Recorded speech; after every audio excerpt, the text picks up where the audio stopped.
1300 hours, Pakistan Standard Time. Assalamu alaikum. This is Radio Pakistan. The news read by Aisha Nayab. First, the headlines. At the United Nations, Pakistan has called for enhancing the capabilities of peacekeepers deployed around the world to enable them counter the threat posed by improvised explosive devices. 67 more deaths due to coronavirus infection and 4,468 new positive cases were reported in the country during the last 24 hours. Iran and China are set to sign a 25-year agreement for political, strategic and economic cooperation in Tehran today. In Myanmar, at least 16 people were killed when security forces opened fire on protesters in various parts of the country today. And now the news in detail. Pakistan has called for enhancing the capabilities of United Nations peacekeepers deployed in hotspots around the world to enable them counter the threat posed by improvised explosive devices. Speaking at the Security Council meeting, the Deputy Permanent Representative of Pakistan to the United Nations, Muhammad Amir Khan, said an effective counter-IED strategy depends on taking a holistic view of the safety and security of UN peacekeepers. He said we must harness technology consistent with the basic principles of peacekeeping to enhance the capabilities of peacekeepers. The Pakistani representative also underlined the importance of building partnerships, including with regional organizations, to address the training and capacity building needs of host countries and troop contributing countries. Pakistan's Software Export Board is making significant efforts for setting up software technology parks on expedited basis in secondary and tertiary cities of the country. Managing Director Usman Nasir, in a statement, said Pakistan's IT industry has achieved significant expansion and export growth, with Karachi, Islamabad and Lahore becoming country's major tech hubs. He said IT sector has thrived despite COVID-19 and ICT export remittances has risen to over $1 billion.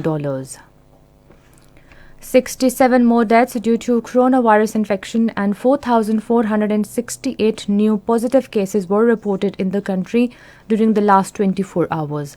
The death toll in the country due to pandemic has now reached 14,158 and 583,282 patients stands recovered from the disease.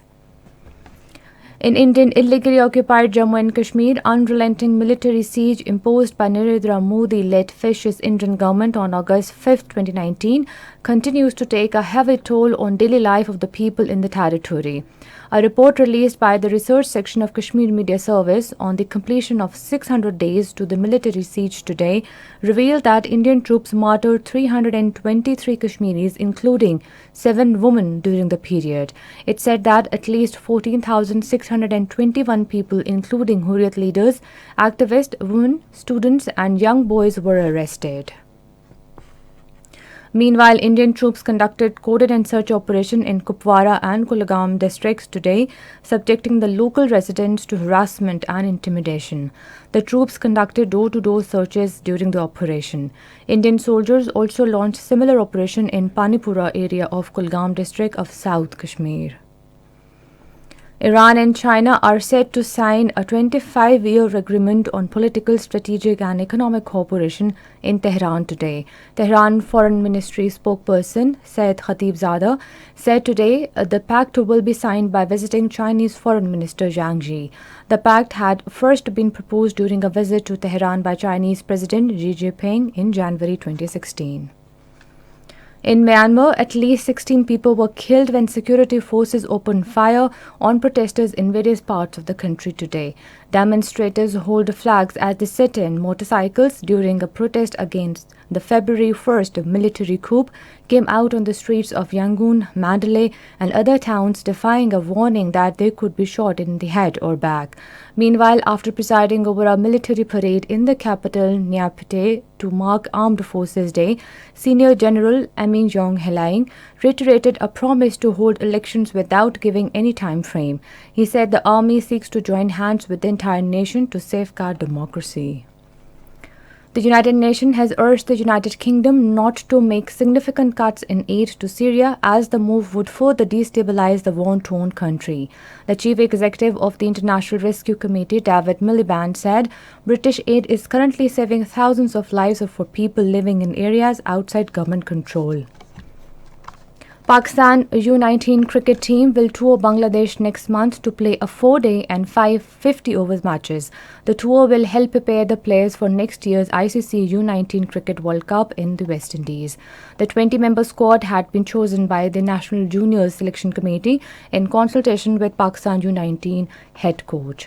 And that is the end of the news. For more news and analysis, log on to our website radio.gov.pk and also watch live video streaming of our bulletin on the link facebook.com/Radio Pakistan News Official.